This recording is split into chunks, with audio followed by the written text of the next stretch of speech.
நீங்கள் பார்க்குறது நம்ம இல்லத்தோட நம்ம வீட்டில் நான் முருக வழிபாடு இப்படி தான் நான் பண்ணுவேன். இது ஒருத்தர் கேட்டிருந்தாரு, நீங்கள் கோயிலில் போகிறீங்க எல்லாமே நல்லா இருக்குண்ணா, நீங்கள் நம்ம வீட்டில் எப்படி வச்சுருக்கீங்க கொஞ்சம் காட்டுங்க அப்படின்னாப்புல. ஸோ அதுக்காக தான் இந்த ஒரு காணொலியை.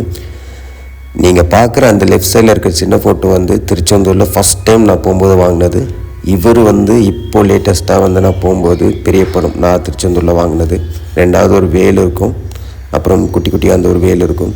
காலையில் ஒரு வாட்டி பூஜை பண்ணுவேன், ஈவினிங் ஒரு வாட்டி பூஜை பண்ணுவேன். அவருக்கு படையல் போடுறதே வந்து திணை மாவில் செஞ்ச லட்டு மட்டும்தான், வேறு எதுவுமே இல்லைங்க. அந்த ஜோதி எரியும் போது அவர் கண்ணில் ஒரு ஸ்பார்க் வரும், அது நீங்கள் பார்த்தீங்கன்னா உங்களுக்கு தெரியும்.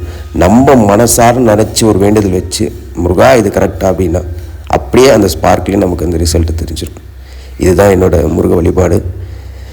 ஒரே விஷயம் இந்த காணொலி பார்க்கும்போது எல்லாருக்குமே சொல்கிறேன், நீங்கள் மனசார நம்ம தலைவன் நம் முருகனை கூப்பிட்டீங்கன்னா கண்டிப்பாக உங்களுக்கான பதில், உங்களுக்கான விடை கண்டிப்பாக நம்ம அரசன் நம்ம முருகன் கொடுப்பாருங்க.